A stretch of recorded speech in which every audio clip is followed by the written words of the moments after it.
Hello， 大家好，我係陳定邦，今日就會講埋屬豬、屬鼠同埋屬牛佢哋蛇年嘅運程嘅。麻煩用翻我哋最熱烈嘅掌聲，有歡呼聲，有請我哋今日嘅主角邦邦師傅陳定邦師傅。你自己都可以做玄學家噶啦，好唔好嘅？即係聽完今堂咧，你可以做一個預言家、玄學家。三元九運嚟緊，我會舉辦2025最強增運慈善講座，內容包括2025年催官催財風水陣、奇門遁甲運程全面睇、招人緣旺桃花秘技，同埋教你減壓呼吸法。活動扣除開支將會全數捐作慈善用途。現場嘅參加者仲可以獲得由高增加持嘅如意扣一個。即刻掃畫面上邊嘅 QR code 登記啦。講下屬豬啦，豬都會係今年其中一個主角啦。咁就係蛇啦、猴啦同埋豬，即係呢三大咧就係比較要注意嘅。我諗係人都會好驚咧，就話屬豬哇，今年沖太歲係咪好多嘅咩唔好嘅嘢咧？沖太歲好大鑊嘅，咁我哋即管睇下又係咪咯。咁其實屬豬我又覺得咧又唔需要話過分擔心，即係沖太歲有冇犯太歲咁差咧？我覺得我自己覺得會好似一個少少嘅賭博一樣嘅。即係有時可以衝到你係嗰年特別好都得，或者係特別衰，即係比較極端啲咧，就好似冇乜中間位咁解啫。咁沖太歲好多時咧就再夾埋今年屬豬，亦都係驛馬星，咁所以又係驛馬，又係沖太歲，一定容易主變動。咁所以我覺得今年嘅課題咧，即係課屬豬嘅朋友，就係一定會有變動啦，就係一定係會有遠行啦，或者甚至乎可能係轉工搬屋，即係或者係咩轉 team 啊、搬位咁，即係呢啲咁嘅嘢係特別容易發生嘅。咁所以就兩個字變動，即係我覺得咧，你本身你唔中意變嘅人咧，我反而即係我會覺得不如主動求變，即係你橫掂你都係想轉工嘅話，咁不如係凡係呢個好似沖太歲啲咁嘅年份，你自己自行去揾工作啊，去應下轉工咧，可能會應咗件事，即係會應咗沖太歲呢樣嘢。咁例如你想搬屋嘅，咁咪搬屋。即係我覺得咧，自己咧橫掂有啲嘢你都想變嘅，咁我都即係點解唔試下咧？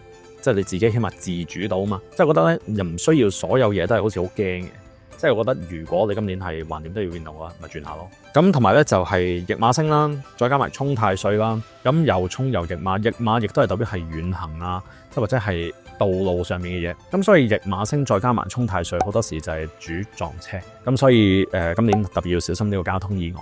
咁或者係出門嘅時候，你要注意下血光之災，即係例如出門啦，唔好玩嗰啲都係跳降傘、笨豬跳啊，即係咩滑雪、滑水，即係呢啲好危險，容易會拉傷啊、整親啊，即係或者叫斷手斷腳啲嘢，係特別要小心嘅。即係意外性。咁其實佢有個國印貴人嘅，即係其實國印貴人咧都唔係話咁差嘅，即係容易會得到一啲叫年長啲嘅長輩去幫你啦。咁所以今年咧就即係多啲去認識下其他人啊 ，expand 下你個 connection 啊，即係或者叫做係擴闊你嘅圈子啊。咁尤其是喺啲年長啲嘅人咧，唔好介意要識佢哋，即係可能有好多人會幫到你嘅。咁頭先都講過啦，轉工就係或者叫做係轉地方啊、搬屋啊呢啲，反而我又覺得咧轉下都可以有機會係向上嘅。即係會好咗都唔出奇嘅。不過當然你要問翻你自己嗰個叫命理師傅，即係可能紫微斗數又好、八字又好，係咪真係轉工轉得好好嘅？咁你可以問下先嘅。但係我就咁睇，屬豬轉下無妨嘅，冇問題嘅。咁小心禍從口入啦，即係今年係嗰個疾病宮咧，天廚星，可能食錯嘢嘅機率都會比較高啲啊，即係咪中毒啦，即係食錯嘢啊，即係咁樣。其他嘢就真係冇乜。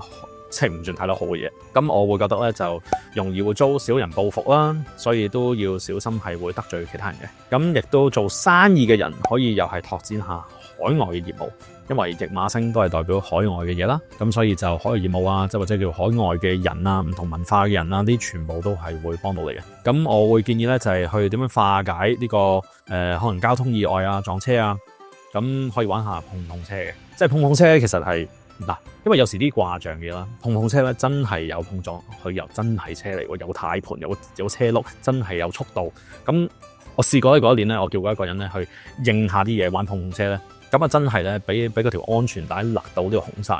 咁甚至乎我自己老婆啦，佢嗰年我話佢，喂，你小心，即係可能揸車啊成啊，咁成年都冇嘢，就係嗰次碰碰車咧撞到耳石移咗位添，即係有時真係會應到嘢㗎嚇。咁自己都玩碰碰車都要小心啲。咁因為有時卦象應咗嘅時候就已經係點啊，就減輕咗好多㗎啦。咁多數應啲嘢咧就係啦。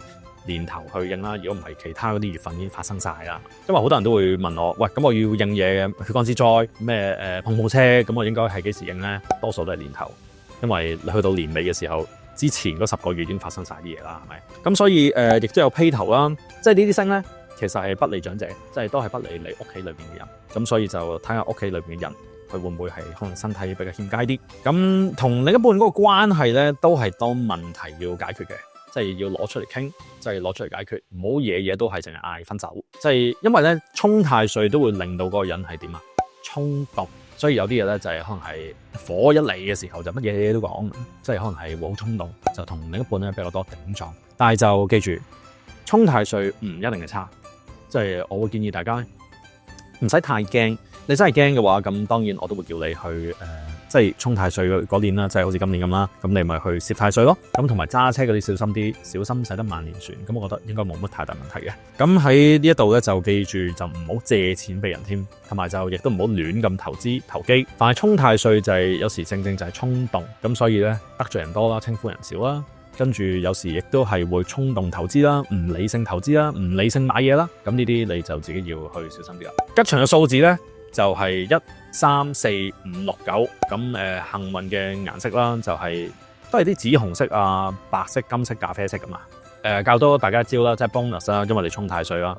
咁其實屬豬嘅人，咁佢都可以帶少少嘢喺身嗰度咧，就去化解呢個同蛇嗰個沖太歲。咁呢個叫貪合忘沖。咁咩叫貪合忘沖咧？即係我哋要用合嘅力量去化解沖嘅力量。咁例如可以合住豬又得，或者其實我就會合住嗰個叫太歲嘅。咁因為今年嘅太歲咧就係屬蛇啦。咁我哋可唔可以用猴去合咧？未咁好。咁我多數咧就係雞同埋呢個牛去合住呢個蛇。咁所以攬呢個雞啦，或者呢個牛咧，雞或牛，咁啊可以合住個蛇嘅太歲咧，咁佢就唔會去沖你噶。即係正正咧有個人好想打你，咁但係咧佢女朋友或者佢老婆衝咗出嚟拉住佢，咁佢咪打唔到你咯。即係個意思就係咁。所以就呢個就係最簡單嘅方法嚟啊。咁去到屬鼠嘅朋友啦，屬鼠嘅人咧，我會覺得佢都算係今年運氣最好嘅一個生肖嚟噶。屬鼠嘅人咧，今年咧有紫微啦、龍德啦、玉堂啦，哇！呢全部都係啲好正嘅星，同埋佢匯合到呢啲星，又係非常之正，即係啲好強嘅星咯。所以屬鼠嘅朋友咧，我覺得今年你嘅運氣都幾爆燈嘅，即係幾好啊嚇！貴人又多啦，又容易係生意啦、做嘢啊，全部都係有較好嘅發展。即係今年咧，屬鼠嘅人係，我覺得係非常之唔錯嘅，即係戥你高興啊 ！OK， 紫微星咧就係可以有啲大嘅發展，咁佢係一粒帝王星嚟嘅。咁帝王出巡咧就好似咧好有嗰種叫氣場啊、壓倒場咁樣嘅。咁所以其實紫微咧都係代表一啲叫較大嘅嘢，咁可以係大嘅發展啦，即係或者叫做係 expansion 拓展業務咁解。咁佢龍德啦都係一啲好好嘅星啦，即係總之玉堂啊、龍德啊，即係啲咪全部都要貴人星，又會合埋呢個天月貴人，即係總之貴人就已經好多啦，無論係年紀大嘅、年紀輕嘅，乜嘢都係貴人。咁所以有啲乜嘢嘢搞唔掂嘅，問人、叫人幫、請人幫，或者就係有啲乜嘢嘢就你覺得自己搞唔掂咧，總之都係問人或者請人做啊。咁我覺得好多人就會解決到你嘅問題啦。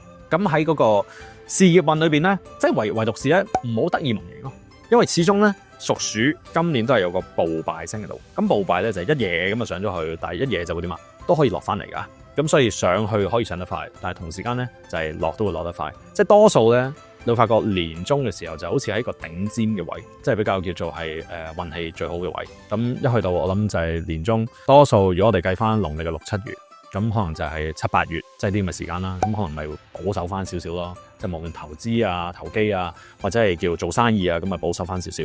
咁身體方面咧就有機會可能喺頭半年即係取得太黑。咁用晒所有嘅 energy 啊、能量啊咁樣啦，咁所以咧就要有足夠嘅好嘅休息啦。因為今年屬鼠啲人咧係可能會成日出咗去應酬嘅，即係尤其是可能係飯局啊嗰樣嘢都比較多，即係桃花運又比較好。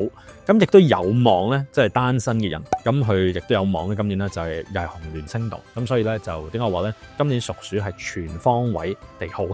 即係你知啦，愛情又好，跟住之後財運又好，跟住之後貴人運又好，事業運又好，即係基本上都冇咩特別差嘅嘢。咁係紅鸞星動啦，即係你個夫妻宮啦。咁所以屬鼠啲人咧，今年都可以係單身嘅有望就可以識到一個較為好啲嘅另一半。如果你已經係有另一半嘅，今年亦都可以去即係談婚論嫁啦，即係可能係 plan 下結婚啊，就係咁啦。如果想生仔嘅，又係容易生仔啦嚇。咁所以屬鼠啲人今年就個夫妻宮唔算太差。咁只不過咧可能會覺得有時自己啊個情感方面會有啲叫孤獨感，即係或者叫情緒咧有啲起伏咁解啫。即係自己嘅自身運氣好好，但係咧有時無敵就是最寂寞的。咁有啲人可能係真係會覺得咁嘅。咁領袖級或者管理層嘅人員咧，踏入蛇年就特別有利啦。咁但係就在職人士今年嘅升職加薪嘅機會都係非常之高嘅。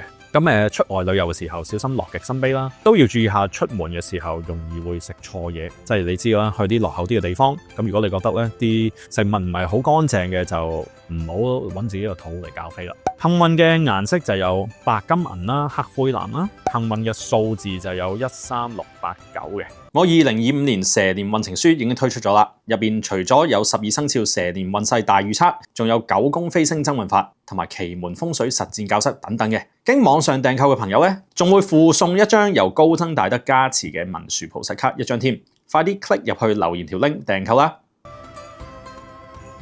嚟到屬牛啦，屬牛嘅人喺蛇年咧就叫三合之年啦，運程唔錯，多貴人嘅。咁其實就即係雖則咧，佢嗰啲你可以叫三合咧，就都係受到呢個太歲嘅眷顧，咁所以咧都唔會差到去邊。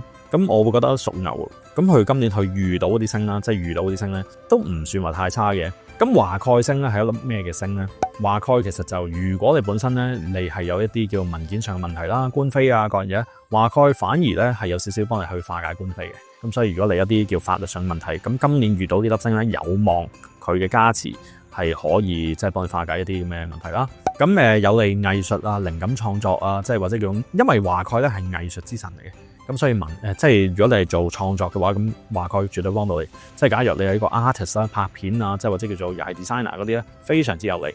咁職場得意嘅話咧，就突然間咧會有少少叫高處不勝寒嘅，係有啲叫孤獨感。咁所以咧去到嗰陣時咧就咪又係低調翻啲咯。咁工作上咧可能會遇到一啲少少嘅，尤其是女性啦，即係可能會俾到少少阻滯你嘅。咁所以如果你無論男女都好咧，你都會遇到其他女性會俾啲阻滯你嘅嚇。升職或者加人工咧，咁其實都係一啲譬如做政府工嘅人啊，或者甚至乎係做呢個制服團隊嘅人啦，軍警界嘅，咁可能反而咧對你哋係特別有利嘅。即係除咗我頭先講嘅，即係做創作啦，一係咧就要做政府工，即係做官啊。因為嗰粒星咧其實匯合到官符啫嘛，官符對一般人嚟講嘅話就係官非是非，但係對做官嘅人咧就反而係升官，即係或者係可能係會攞個 title 咩政協咁樣都得嘅。咁所以咧屬牛啲人咧，咁佢今年就盡量就如果係涉及其他人，可能係又係做擔保啊，即係或者叫做係簽啲咩什麼 personal guarantee 啊呢啲，我會建議就唔好啦。咁喺呢個天哭星啦，天哭星咧就係情緒化嘅星，都係哭喪嘅嘢。咁所以天哭咧就係一個比較叫負面啲嘅星嚟嘅。咁所以今年屬牛啲人咧都要注意下，就係自己嘅，即係可能會有時咧會好內耗啊。咁咩叫精神內耗咧？就係好似咧自己會諗好多唔同嘅嘢，好擔憂或者會好恐懼，或者甚至乎係好唔知點解會帶一種傷感。咁所以咧屬牛啲人咧有啲乜嘢嘢就最好係同人哋去傾，同人哋去講。桃花方面咧，咁其實咧都有望可以有啲異國情緣啦，你可以咁講。所以係例如可能去個旅行，跟住就可以拍到拖啊，或者係去旅行嘅時候可能會有少少嘅豔遇啊、邂逅啊，即係都唔出奇嘅。咁所以咧就驛馬星喺嗰個夫妻宮，所以可以識一啲外國嘅人、外籍人士。咁如果同人哋拍檔嘅話，記住都係要注意下啲文件或者叫 contract 嘅嘢。健康方面咧就尤其是女士要注意下婦科病。咁不過咧就有貴人嘅，咁所以咧就今年屬牛嘅人，如果你有任何身體上嘅問題，可能會遇到一啲名醫會幫到你嘅。吉祥嘅顏色咧就都係用水顏色啦，即係黑灰藍啦。數字上邊1469，咁呢啲係會比較有利於你嘅。想睇埋其他生肖運程嘅話，就要睇埋下一集啦。拜拜！中意呢條片嘅記得要 like、share 同埋 subscribe，仲要撳埋個啷啷，一有新片嘅時候就會通知你噶啦。